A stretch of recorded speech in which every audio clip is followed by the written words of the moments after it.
poverty in working class brown and black communities like those in SAISD have an overwhelming negative impact on students and families. They reduce student academic performance, student attendance. What we need is investment in our communities, and when you close a school, you divest from that community. We are here to hold the board and district leadership accountable. I have been in a number of rooms in the lead up to the right sizing process where Dr. Aquino said clearly, if a community does not want to close their school, then we won't close it.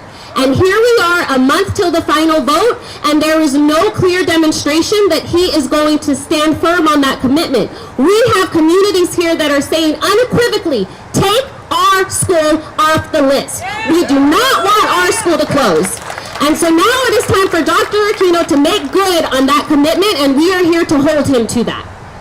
Our last speaker is Councilwoman Terry Castillo, who is here somewhere. There she is. Okay. Woo!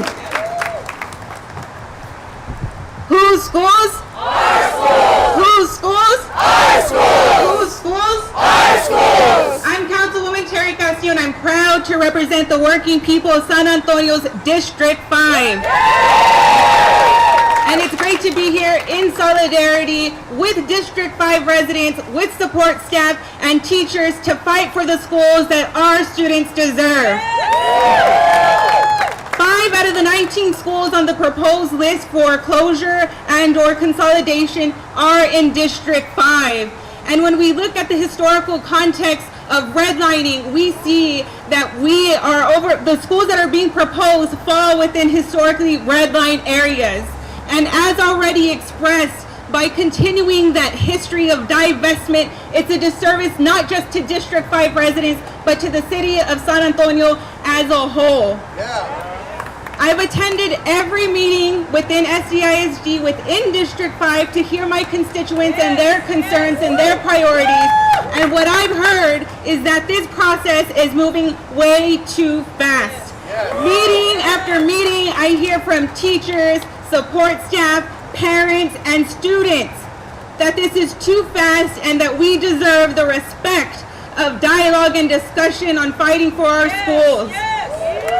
And it's great to be here in solidarity to show that we are here to fight for those schools and to let the school board know that we are not going to be submissive and let them make decisions without our input.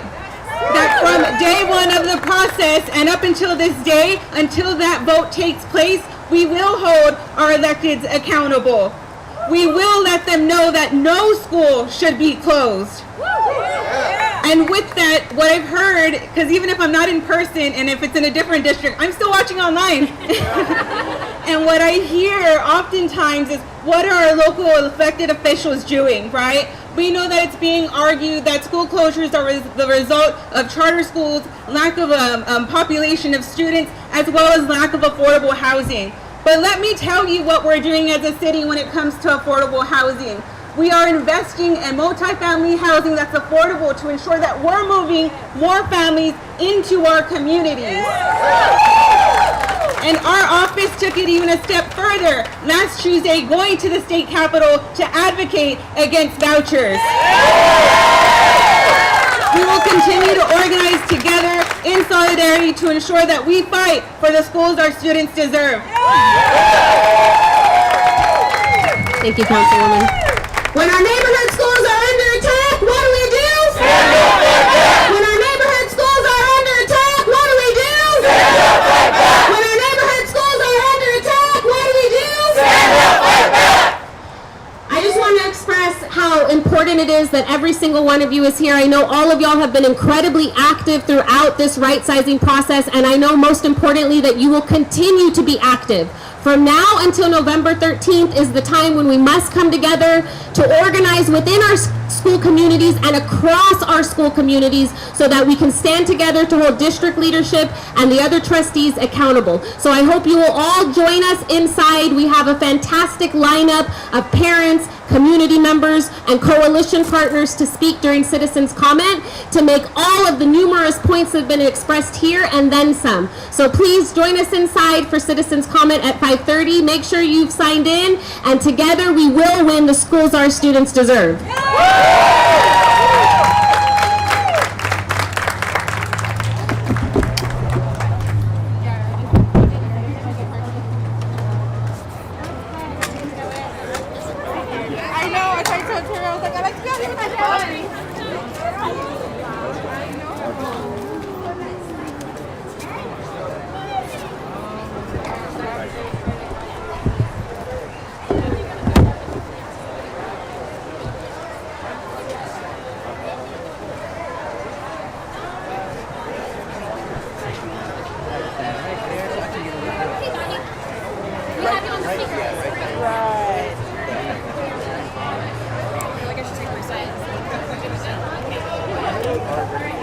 Okay, first question, always the easiest. Can you give me your first and last name and then spell them for me? Yes, Nikki Shaheen, Nikki.